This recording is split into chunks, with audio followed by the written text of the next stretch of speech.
Black Scully on, check. Got a little black t-shirt on, check.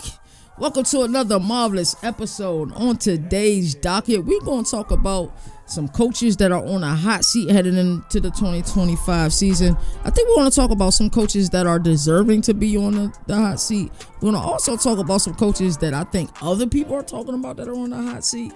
But to be honest with you, I don't agree that they should be on that hot seat. We're also going to get into some Conference USA talk. We're going to talk about who the team to beat in the Conference USA is.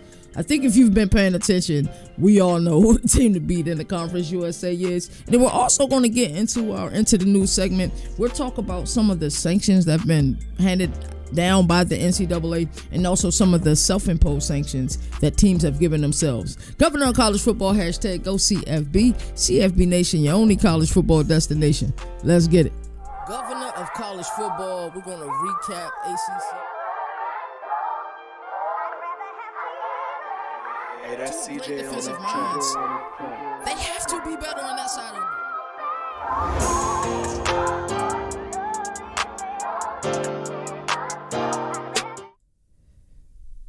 Hopefully everybody enjoyed their Cinco de Mayo yesterday. It is Tuesday, May 6th. The time is now 9:04 a.m. And we just gonna talk a little bit of college football, man. I love talking college football. So into the news. We got quite a few things to talk about, quite a few headlines that happened over the last few days that we'll get into today. So, of course, today we're going to talk about a lot about the coaching carousel. We'll talk about some hot seat situations, and then in this segment, we're going to talk about some of these NCAA sanctions and the proposed coaching salary cap, which is crazy. I didn't think we were this far along. Michigan head coach Sharon Moore is facing a 2-game self-imposed sanction due to the deleted text messages from the 2023 Connor Stallions investigation of stealing team signals, which of course violates NCAA rules. We've seen Michigan use this tactic before. We've seen Tennessee use this tactic before, trying to penalize themselves so the NCAA can see, alrighty, look, we're holding ourselves accountable. You don't got to lay down the hammer on us. Look, see, we respect you and we're holding ourselves accountable. This is like Michigan's second or third time doing it. We've seen them do it with John Harbaugh. We've seen them do it with Jim Harbaugh. Now they're doing it with Sharon Moore. But I thought the interesting thing about this self-imposed sanction, and it doesn't mean just because they gave themselves their own sanction that, all of a sudden, the NCAA is not going to, suspend him as well. So there can be another suspension on top of this one.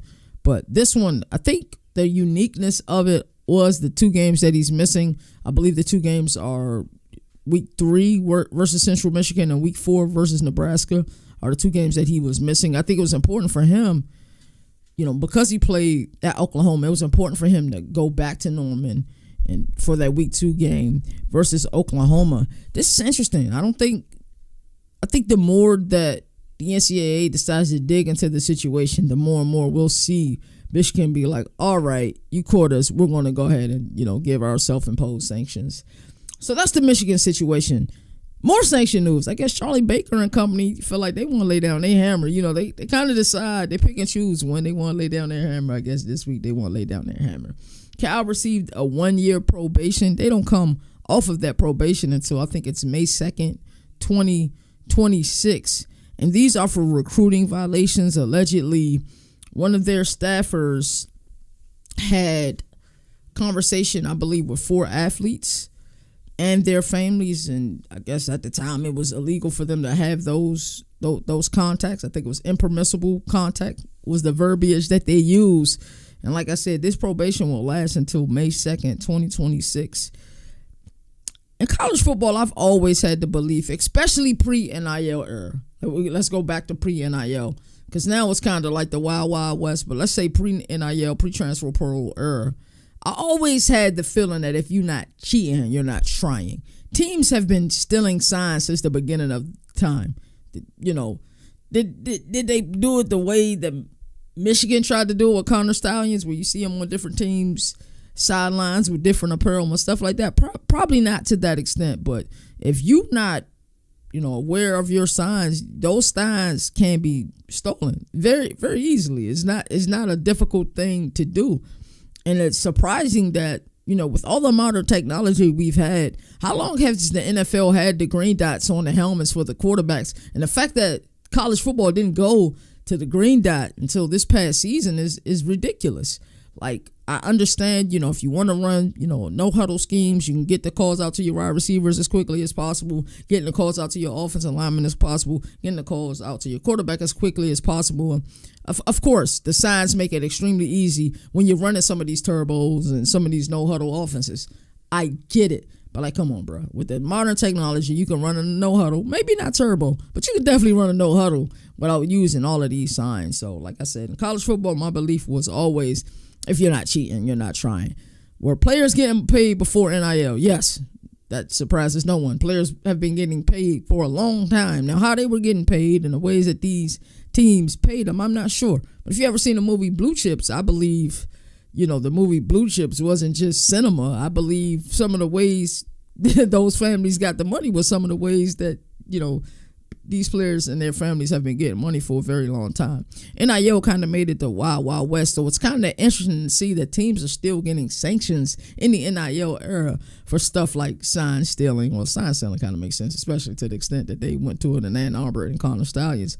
But also with Cal for the recruiting violations. I don't know. This is interesting. One thing I know for sure is that I think Ron Rivera is the GM at Cal.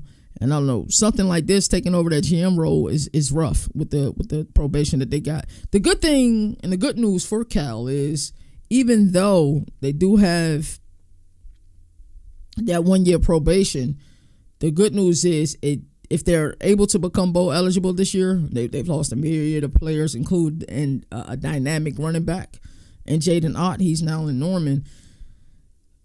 I don't see them making a bowl. I didn't see them making a bowl. This move to the ACC isn't easy from a logistical perspective for, I think, Cal and Stanford. Just, football teams travel a lot heavier than like a basketball team would or a volleyball team would. Plus, they have more equipment than most sports, probably with the exception of hockey. It's just difficult to travel, and a lot of teams aren't flying that stuff through the air, it's through the ground. So it's extremely difficult. I wouldn't be surprised as the Pac-12 starts to emerge and formulate and be a conference again. I think as early as 2026, a true conference that is respected by the FBS. It wouldn't surprise me after 2030. I think 2030 is the earliest year that teams who are looking to leave the ACC can leave the ACC, and there won't be a huge penalty. I can definitely see Cal and Stanford going back to their roots. So these are the sanctioned news. Shout out to everybody that's in the building right now. Speaking of Cal, Brian Harsin, I think he was an analyst somewhere. He's back at Cal. I think he's joined Cal as their offensive coordinator under Justin Wilcox. This will be his first job since, the debacle at Auburn back in 2022. And hopefully he can modernize their offense. I don't think people quite understand. Of course, Auburn fans probably hated what Mike Bobo and Brian Harsin were trying to do during their tenure in Auburn. They wanted to be able to play a physical style game. It just didn't pan out. A terrible system for Bo Nix, because a lot of people wrote Bo Nix off. Like, they won't admit it. And a lot of fans in Eugene won't admit it. But when Bo Nix was said that he was transferring, he was going to be the quarterback for the Oregon Ducks, there was a lot of people not happy about it. He had the stellar freshman year, but his sophomore slump was crazy. And a lot of it was just the system that he was in. Hopefully, Harsin can bring a spark to Cal, and I'm excited about this. Another thing I wanted to talk to you all about, something really interesting. It's a coaching salary cap proposal. Now, as we get into the era of revenue sharing and, really trying to figure this thing out as far as the rosters, it looks like, the rosters will be 105 players and not 120 players, but those 105 players will be scholarship players. And I think the scholarship players are going from 85 to 105. So that's 20 additional scholarship players that each team have. So as we're trying to create reform. We're not calling it reform is what I get. But that was also a salary cap proposal for coaches. I hate this idea. I truly do hate this idea. And yes, the general manager role, as I've said before, I said it again, I think it's the most lucrative GM role maybe in all of sports because of how much nuance it is in college football. But these coaches have a really difficult job. I know a lot of us think that it isn't. And yes, the GM will make their role certainly easier. But it's not easy year in and year out to deal with what some of these coaches got to deal with. I'm going to go ahead and put you in their shoes for a minute. They recruit. Think they have a guy like right now, USC is just recruiting their butts off in 2026. Let's see how many of these recruits end up flipping during early signing day in December, third week of December 2025. Let's see how many of these guys end up flipping. So you've done your job. You're starting to you're recruiting, and then you got to continue to recruiting the players on your roster. I think that's one of the hardest things to do. Recruiting kids out of school is hard enough when they got a myriad of schools that are trying to get them as is. But then when you got to continuously recruit those players on your team who you can see are getting frustrated because they're not getting the playing time that they get, or the offense might not be quite the fit that they thought it would be, and you got other schools who are tampering or in their inbox checking on them, kind of being like their therapist, like, stay in there, buddy, everything will be okay, bro. Like, it's crazy. Coaching in college is difficult. So you're recruiting new players, you're recruiting players to stay on your team, then you find out who's leaving your team, and then you find out during signing day, early signing day, well, damn, I thought I had 3 of these players. 3 of them then flipped and went elsewhere. All of a sudden, they flipped and went elsewhere. So then you're recruiting out of the portal, and then the spring starts, and then circuit training starts, and pre-spring ball starts, and then we're finally at spring ball, and then in a late window portal, a bunch of people decide to say, hey, I'm leaving. Like, it's difficult coaching in college football. I think college football as a head coach is the most difficult sport to coach in because of all of the nuances. College basketball is just as bad, but you're not dealing with the same number of players. It is a huge difference. You're talking about a 13 or 15 man roster versus a 105 person roster. It's a huge difference. It's very different, and depth matters in college football because there's 100% injury in football. You're going to get injured. It is what it is. It was a great line in the movie program. Are you hurt or are you injured? You know, some players can play while they're hurt. Some players can't, and they're injured, and you go tell them to sit down. Coaching in college football is the hardest sport to coach in. Yes, I will admit, college basketball transfer portal is worse, but you're not dealing with the same number of players, same number of egos. It's a totally different thing. So the fact that we're proposing a salary cap, and I think I read with the salary cap proposal that, like, Kirby Smart will lose some of his money, Dabo Swinney lose some of his money, Dan Lannon will lose some of their money. Why are they lose? Why are we taking money from them? You know how many people wrote Dabo Swinney off that said you can't coach in this era without utilizing the transfer portal? Like, it is impossible, and he's still continuing to do it his way. He's grabbed a person or two out of the portal, nothing really solid. He just wants to do it his way. So why are we taking money from him? Kirby Smart has definitely done his job at Georgia. He's won them 2 national championships back to back. Just outside of the national championship discussion in 2023. I'm sorry, just outside of the 14 college football playoff. Had them in the college football playoff this year. Why are we taking money from them? No coaches earn that money. So the idea of a salary cap proposal, I get it. I think where a lot of the money needs to come from as far as it pertains to paying these athletes need to come from revenue sharing. That's where the money needs to come from. Get these kids the NIL money that they need. Also start to share some of this TV money with them as well. Do not take the money from the coaches. Coaching in college football is harder than any other sport. I will argue that with anybody. It is really difficult to coach in college football. So this is our Into the News segment. I always love starting off with this. We get into some headlines. We are going to go ahead and take an ad break. Our sponsors for today, of course, is BetUS. You can get a 125% match bonus using the code CFBNation. Let's go ahead and pay some bills, man. Look at you out here using all these other sports books, and you ain't even using the best one. BetUS. Get a 125% match bonus when you use the promo code CFBNation. Yeah, you heard me correctly. 125% match bonus on your first deposit using that code CFBNation. We know that college football is in the offseason, even though we don't celebrate that. You know, CFBNation, we do college football 24/7. But there are plenty of things for you guys to bet on. Who will have the most wins? OKC Thunder or Cleveland Cavaliers? Can Luka and LeBron make it all mesh to make it to the play-in tournament? Maybe you're a college basketball guy ready to risk it all for Florida to make it to the big dance. Basketball isn't for you? Maybe you're a football guy. Well, BetUS got you covered with this year's UEFA Championship. Can Liverpool or Barcelona win it all? Will Erling Haaland or Harry Kane lead their teams to victory? May is going to get popping when the Kentucky Derby hits town. BetUS has you covered in that way too, with all major horse racing events. Point is, type in that promo code CFB Nation and go get that money. Shout out to the squad, CFB Nation. Of course, we will be going live over at CFB Nation tonight at 8:15 p.m. on Overreaction Monday. Me and my dog Nino, we'll be talking about a lot of our thoughts from the NFL draft, so you guys stay tuned for that. So shout out to everybody in here who's watching the show right now. I truly appreciate you. And shout out to the sport of college football, man. Where this sport is now, it's in a lot of good hands. I remember last night, because I watch everybody. Like, of course, I watch my guys at CFB Nation more than anybody else, but I watch Pate's live airing on Sunday. I watched Clat's show yesterday. I watched Always College Football yesterday. And I was actually watching the Knicks game, and I saw that Boston was up 20. I said, I ain't watching this. Let me put on Clat. Look at Clat's top 25 teams. We'll probably talk about Clat's top 25 teams tomorrow, even though you guys probably know how I feel about a lot of those teams already. So I just love watching. There's a lot of people I like watching. I think Matt Berry is one of the underrated people in this sport as far as people who commentate. And Paul Feinbaum. When I need some college football messiness, and I saw somebody say it on Twitter the other day. I've been saying it for a little while too. That's like the Jerry Springer college football. I love watching that show as well. So just shout out to the sport. Shout out to everybody who talks about this sport 24/7. It isn't easy to do, but we love doing it. So is your coach on the hot seat this upcoming season? It's really a question that I propose to a lot of people. Is your coach on the hot seat this upcoming season? So this is our hot seat watch. I want to say this.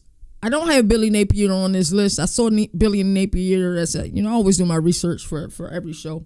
I saw Billy Napier on a lot of people's lists. Billy Napier did one of the best coaching jobs that I've seen in a very long time. I looked at that schedule last year. I said, buddy's gone. I said, he's gone. I congratulations, buddy. You played yourself. When I saw that Florida schedule, he's gone. Then this guy, Nino, said something so prophetic, something so accurate. Oh, DJ Lagway will save his job. Like, what? DJ Lagway was 6-1 as a starter last year. You can't really count the Georgia game because he got hurt in the Georgia game. So he was basically undefeated, and he beat some really good teams. So what Billy Napier's been able to do since he's been in Gainesville, his ability to recruit, his ability to get players via the portal, and them having that schedule. And just think after the Miami game, how you felt about the Florida Gators last year. Let's go back. Let's really go back to that week 1 showdown, the game we hadn't seen in a little while. Miami versus Florida. Think about Cam Ward was officially on the radar. If the people who have been watching him do his thing at Pullman already knew what he was capable of when he was at Washington State. But think about how you felt about Florida heading into the 2024 college football season. Buddy gone. That's exactly how I felt about Billy Napier. I'm like, he's gone. This is the toughest schedule I've seen in the last 5 or 6 years. There's no way they're remotely close to bowl eligibility. My thoughts were heading to the season, Buddy will be gone by week 6. And then after the Miami game, I said, yeah, that confirms exactly what I thought. He put the work in, bro. So shout out to Billy Napier. Billy Napier ain't on this list. Billy Napier don't even deserve to be anywhere remotely near this list. So we're going to talk about some of the coaches who are on this list. There's a couple people who's on this list I don't think who should be on this list. But without further ado, we'll get into it. Alrighty. So the first guy on the list is Mike Locksley from Maryland. I like Mike Locksley a lot. And I've had the opportunity. I think the thing I wish I could share with you all is like, maybe I could do a better job at it. Because typically when I'm at these games, Director Mike is with us. Maybe I can do a better job of recording these experiences, but I get closeness with a lot of these programs that a lot of people don't get. So I'm around Maryland a lot. I've been at Maryland spring games. I've been at Maryland practices. I've been at a bunch of Maryland games. I get to see these games from the field. Mike Locksley is a guy that I respect a lot, and you can tell his time in Tuscaloosa and being around Nick Saban and that no-nonsense, like, Mike Locksley don't play. He don't play at all. Like, the respect, how he expects his players to act. Like, something as simple as taking pictures after a game, after they handed out some awards. Like, straighten yourself up. Fix your hair. Make sure your collar is straight. He's that type of guy. He holds himself accountable. Shout out to him. He's lost like 90 pounds. He holds his staff accountable. I remember when Tua Tagovailoa during the spring game got hit in 2 plays. He stopped the game. And right there, he was talking to Big Ten Network. Because, at all the spring games, Big Ten Network is always there. They're always talking to the coaches. And the head assistant coaches on both sides are in charge of, both teams. And he looked over to both sidelines and said, he get touched again, we will shut this down right now. That's what he said. So I respect this guy a lot. This guy puts the work in, day out. And honestly, he's respectable over the last 6 years. 32-26. It's not easy winning in College Park. I believe a lot of people will probably say that Maryland is more of a basketball school than a football school. But like I say, Mike Locksley, if you're around that program enough, he has a great deal of respect of his peers, of his staff, and of his players. I think what was so bad about last year is I had high expectations. I really love their receiver room last year with Prather and Felton. And Felton put on a really good year, but when you put on a good year on a bad team, the world isn't noticing. And he put on a really good year last year. Billy Edwards, I've been a fan for Billy Edwards a very long time, and I wish him the best of luck in Madison this year because he's with Wisconsin, and I think he will be their starting quarterback. But some of the way that Maryland lost last year really shocked me. It was confusing. Most notably, that Northwestern lost. They lost 37-10 in College Park on the night game. Them fans show up in College Park. They really do show up. I could not believe the way they lost that game versus Northwestern. I couldn't believe it. I said, what is going on? 37-10 to Northwestern? It just didn't look like a Coach Locksley coach team. It just didn't. They had another embarrassing game last year. I think they had one score lost last year. The rest of those losses were double-digit losses. The other one that was really bad, that really stood out to me last season, was the Minnesota loss. Minnesota beat them 48-23. So I think because Mike Locksley is so respected by the people who are important at that program, I'm talking about athletic directors and other staff members, I think that's why he was able to hold on to his job. But some of those losses last year was bad, and it wasn't because he didn't have talent. For whatever reason, in some of these games, his team didn't show up. Like even the USC game, they was able to win that one during that homecoming game, and I happened to be there, and I happened to create one of the funniest moments of CFB Nation history when my boy CFB Moon was about to lay somebody out. We're not going to even talk about that, but like I said, being at that game and just seeing that fan base storm the field after beating USC, the fan base cares. But some of the losses Maryland had last season were just outright unacceptable. Mike Locksley is 1,000% on the hot seat heading into this year. But I think we do have good news for the Terps. They got 7 home games this year. That should bode really well for the program. They have the ability to start off the season 3-0 this year. Decent opponents, but they should be able to win. They're all at home versus FAU, Northern Illinois, and Towson.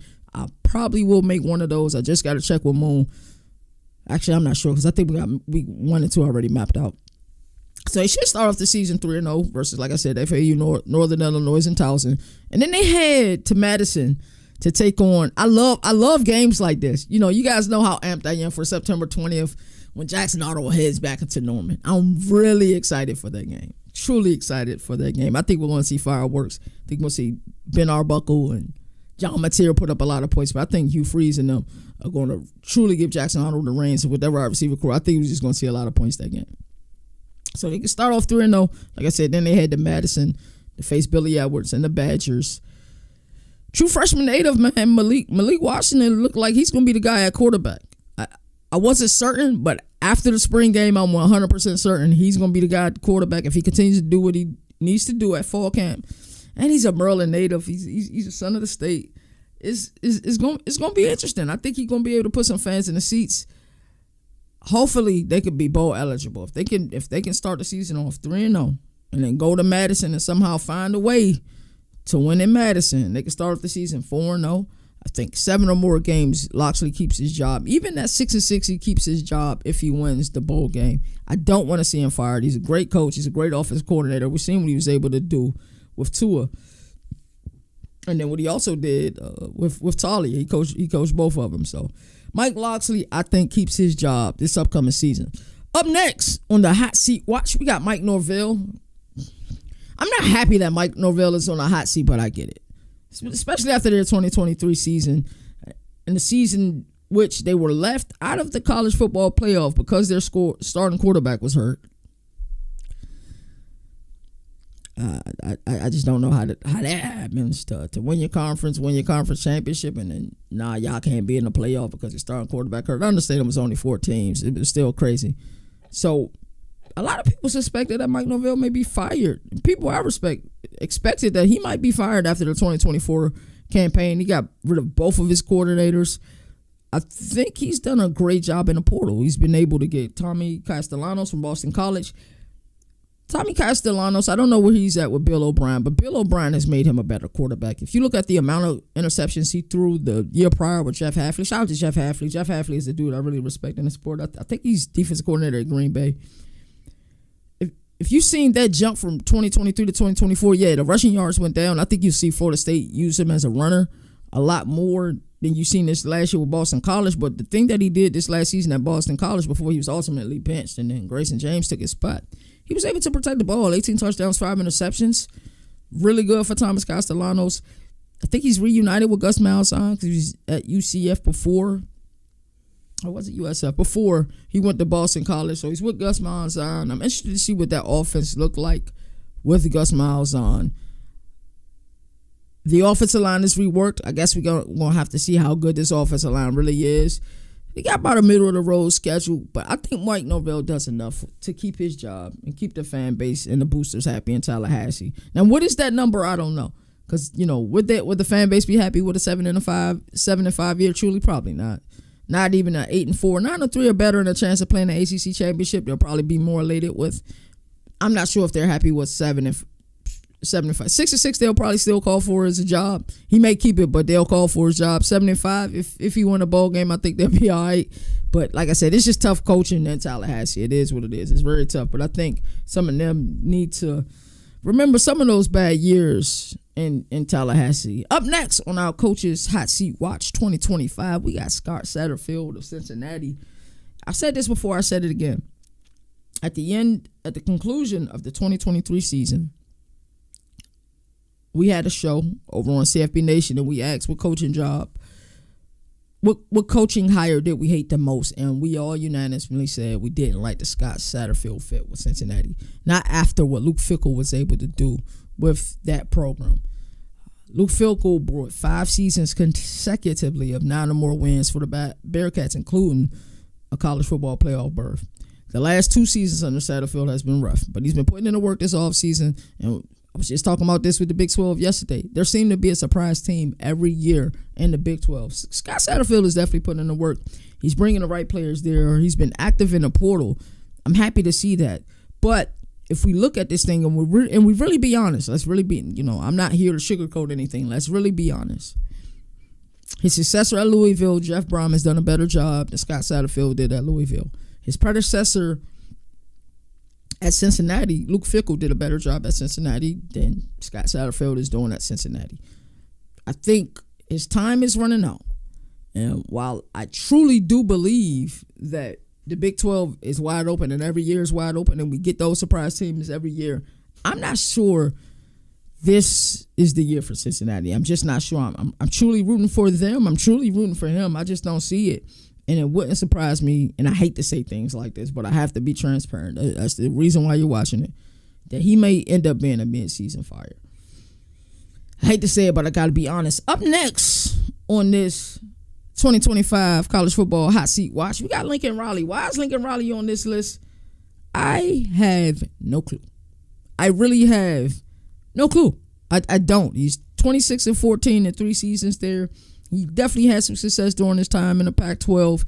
What I wanted to see last year was, could they play physical Big Ten, slower pace ball? The answer is yes. They had 5 one-score loss games last year. 5 of them. They won a couple of those. We're painting a really different picture about Lincoln Riley. I know a lot of you guys don't care for Lincoln Riley. I'm not one of them. I think the guy is brilliant. I love the way he runs the air raid. And as a person who has created an air raid playbook and as a person who understands the air raid, watching him coach from the sidelines is miraculous. I was at the Merlin game. I'm looking at his play call sheet. His play call sheet is small. It's not even a play call sheet. I don't know what he had on there. There's a couple of things. I don't think it was actually a play call sheet. I think it was actually plays that he liked versus the defense, or maybe the percentages of when the defense blitzed. Like I said, it looked like a little index card. That's what it looked like. It was not. He knows his offense, so I know a lot of the fans were disappointed in the 7-6 record last season, but 5 1-score-loss games. Let's say if they even win half of those, or at least 60% of those, we're talking about a different season. We're talking about a 9-3 season, and a lot of us are saying Lincoln Riley is cooking, but he's doing his thing as it pertains to recruiting. He's getting the players that he needs there. His offense still works. I know we don't like Lincoln Riley, but Lincoln Riley should not remotely be on a hot seat. They've been able to kind of change their play style to match the Big 12, and that's what I was worried about, the finesse offense of the air raid versus the physicality of the Big 10. I think they'll be just fine. Lincoln Riley shouldn't be on a hot seat, but since a lot of sites have him on a hot seat, I guess I just mentioned them. But in my humble opinion, he shouldn't be on a hot seat. Brent Venables, Oklahoma. He's been there for 3 seasons, 22 and 17, and he is the successor of the aforementioned Lincoln Riley. The transition year one from the Big 12 to the SEC was rough for them. But it wasn't rough for the ways you think it was rough. Like, their defense played great last year. It really did. It's just their offense let them down against SEC teams. They averaged 16.5 points a game last year. Watching Oklahoma play offense was rough last year. It was the equivalent to watching Iowa for many years play offense. And Iowa was actually able to score points last year. That's what the equivalent was to watching this Oklahoma team offensively last season. It was really rough. And that's why I think the Alabama loss to Oklahoma was so troubling for a lot of people last year. But they, like Tennessee, they even gave Tennessee all they can handle last year. Oklahoma ultimately lost the game. But I think that Brent Venables is an elite defensive coordinator. And I think he's doing a pretty good job as head coach. He's been able to get the talent there. They struggled year one in the SEC. It's a whole new ball game. It's a different type of ball game. But getting a guy at quarterback like John Mateer, getting an offensive coordinator like Ben Arbuckle, these changes are pivotal for the future of Brent Venables. They have a really difficult schedule this year. They have a top 10 toughest schedule in the nation. With that being said, I still like Oklahoma a lot, and I believe Brent Venables will keep his job. He's definitely on the hot seat, though. Anybody who doesn't believe that, I'm not sure. And there's a reason that Arbuckle was brought there, because I believe that if Venables doesn't get the job done, I don't think that Oklahoma goes and go get a coach out of the coach's carousel. I truly believe that they will end up naming Ben Arbuckle the head coach. But I'm rooting for Brent Venables. I think he'll keep his job. It is what it is. Next coach, Tony Elliott, Virginia, 11-23. Last year was weird for Virginia. They started off the season 4-1, and then I don't know what happened. Right now, I truly can't explain what happened with UVA last year. I really can't. But they've been active in the portal. These coaches are doing the work. I know a lot of times, you watching a program, you've been a fan of a program for a very long time, and when things aren't working right, I think sometimes as humans, we start to assume it's because of lack of work. They're not putting the work in. These coaches are working. A lot of these coaches work in unhealthy amounts, so it's not from lack of work, but losing 5 of your last 6 games by significant margins isn't good for UVA. They do got Chandler Morris from North Texas at quarterback. I really like that move. It was also able to get the kid from Colorado as well. So I'm interested to see what happens with UVA this year. I think bowl eligibility or better, Tony Elliott keeps his job. And I truly do hope that that's the case. I think Chandler Morris will help him keep his job.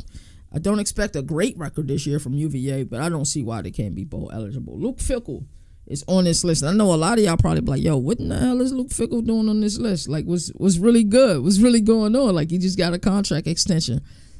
Yeah, he did. But in 2 seasons, Luke Fickell will tell you he hasn't met his own expectations. I think the one thing that Luke Fickell was able to do at Cincinnati was really build a great culture there. I think he's a phenomenal culture builder. I really do. Madison hasn't looked like it has in the past. Like, I love the air raid. Air raid is my favorite offense in all of college football. Everybody knows that. But the air raid does not fit what Wisconsin has done for years. It doesn't. So I believe that's why you don't see Phil Longo there anymore. But Phil Longo's at Sam Houston. We'll talk about Sam Houston a little bit later. It just didn't look right. Like even in 2023, when they had Braylon Allen at running back after a successful 2022 campaign, it just didn't look right. It didn't look right at all. I'm like, why the hell you got this big running back in the sprint, like in the air raid? Like, what are we doing? In shotgun. Like, yo, if you don't get an I formation and hand him a rock and let him do his thing. In Wisconsin, something they were always able to do year in and year out is run the rock.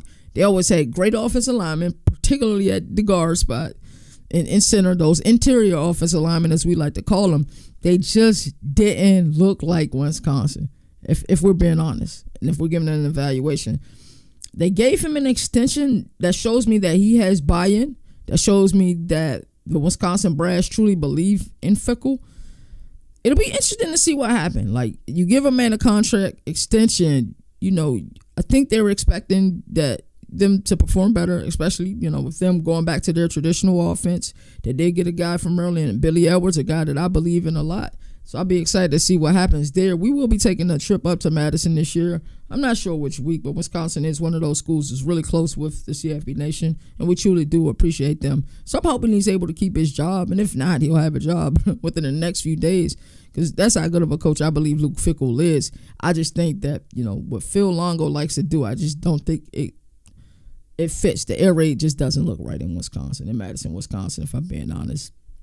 Alrighty, so that's our coaches on the hot seat. Let me know who you guys think should have been on this list or haven't or aren't on this list. There are some coaches that I omitted because, it is what it is. But those are the coaches that I'm looking at on my hot seat watch. Let's go ahead and get into our Around the Nation segment, as we're going to talk some Conference USA ball. How are you guys feeling about Conference USA this upcoming season? I have great feelings about the Conference USA. Conference USA is another one of those conferences that I love. I had at Liberty season credential there. I've been to the CUSA Conference Championship a couple of times now, and I really love watching the football there. They got 2 new teams this year, in Missouri State and Delaware, so I think that would offer a different perspective, a different look, as we kind of got like some conference realignment. Jacksonville State was able to win the conference last year, and Rich Rod, because of the success he had at Jackson State, is now back in Morgantown at West Virginia. So let's look at 2024 records for each of the team. Of course, Delaware and Missouri State would be omitted because they were at the FCS ranks, but Jacksonville State was 9-5. Sam Houston was 10-3. Phil Longo is going to Sam Houston. Sam Houston has lost a lot of production. Western Kentucky was 8-6, and they've just always been a staple. Liberty did not look at like Liberty last year, and it's crazy you go 8-4, and everybody like, yo, what the hell is going on with Jamie Chadwell, Caden Salter and company? Because that was definitely my perspective last year. LA Tech 4-8 last season. FIU 4-8. UTEP 3-9. New Mexico State 3-9. And it's crazy because New Mexico State was just in the 2023 conference championship the prior year. Middle Tennessee was 3-9. Kennesaw State was 2-10. Kennesaw State is going to make a huge jump this year. They're returning a lot of production. I think they're 3rd in the country in defensive return production, and I think overall they're in the top 10 for return production. And with them being a newer school to the FBS ranks, that should bode well. And like I said, Delaware and Missouri we will omit because they weren't a part of the conference last year. So, got quite a few things. Like I said, I think Liberty is the team to beat. I said that in the opening. But I do think that Sam Houston, Middle Tennessee, and Kennesaw State will be there. Phil Longo at Sam Houston. We know Phil Longo is going to put the work in. We know there may not be a better quarterback teacher of the air raid. Of course, there's people that have horses in a race. Lincoln Riley certainly has horses in a race, and also Heisman's to go along with it. Garrett Riley certainly has a horse in a race as well. And God bless it, Dad, Mike Leach and Hal Mummy also have horses in a race. But Phil Longo is one of the greatest teachers as it pertains to teaching quarterbacks how to be an air raid quarterback. So I can't wait to see what he does at Sam Houston. And like I said, Mid Tennessee, I expect them to be a lot better this year. Jacksonville State, how will they fare after Rich Rod is gone? Really, it'll be my biggest thing. You know what I'm saying? But like I said, with Kennesaw State returning 73% of their production, it is going to be pretty cool to watch as well. So, let's talk about the Conference USA. I feel like Conference USA has been so friendly to week 0. Like, we get a conference matchup week 0, and I think the last 3 or 4 years, Con USA has been able to give us week 0 matchups. And this year, week 0 opener, we got Sam Houston at Western Kentucky. That's going to be a really good game. One of those games I'm going to watch. I know the big game, the game that everybody will be talking about, will be the game in Ireland, in Dublin, Ireland, between, I think it's Iowa State and Kansas State. That'd be a really good game. Both programs I have high hopes for this year. I'm really big on Matt Campbell and the Cyclones, as long as the program can stop gambling, which I don't know what's going on with that. And then the Conference USA Championship is Friday, December 5th, 2025. So, I said it earlier, I said it again, the team to beat in this conference is Liberty. And I look at Liberty, I look at Jamie Chadwell. I expect Jamie Chadwell to be what Kirk Cignetti already is. We see Kirk Cignetti, he's a culture guy as well. He's a program developer, a program builder. We see what he was able to do at James Madison. We see what he was able to do in his inaugural season at Indiana last season. Jamie Chadwell is the guy. I expected last year to be the guy, the year that Jamie Chadwell made that jump from the G5 ranks to the P4 ranks. I 100% expected it with Caden Salter, but like I said, when you're watching these games from the field and you kind of see what's going on and you're able to read body language, Caden Salter was very unhappy at Liberty last year. Very, very unhappy at Liberty last year. And it was a couple times me and Mike was looking like, yo, he's mad. Like he's pissed off. I expect them to get this right. Ethan Vasco's the guy at the helm. I think will be the guy at the helm. I'm not sure if it's still an open quarterback race, but I think he'll end up being the guy at the helm this season. And I also expect this to be Jamie Chadwell's last year coaching at the G5 ranks. I think he will make that P4 jump next year. Liberty has the easiest schedule in the country. 136th easiest schedule. I mean, toughest schedule, in the country. That means they have the easiest schedule in the country. And you heard me correctly. The easiest schedule in the country. Not just the conference. They have the easiest schedule in the country. So I have them favored by a landslide to win this conference. And don't be surprised if they 100% run the table. Do not be surprised. Jamie Chadwell will not be coaching at Liberty. I'm sorry. Lynchburg faithful. You guys know I make a couple trips out there every year. I don't think Jamie Chadwell will be there. And then they're returning, 61% of their production. I really like this team a lot. Ethan Vasco should be able to deliver in this offense. Liberty wins this conference.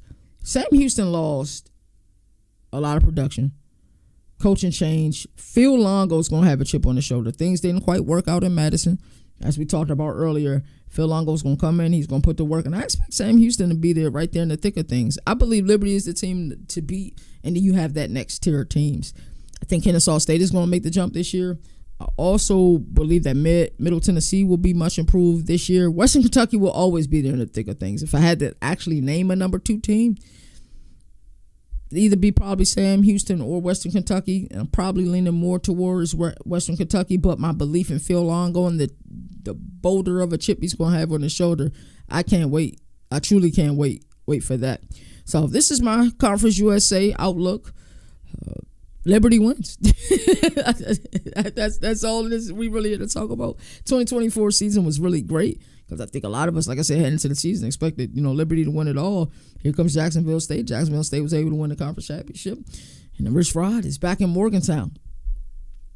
Truly fun episode today. I had so much fun doing this, man. Governor of college football. We're gonna recap ACC. Sorry about that. I had so much fun doing this show today.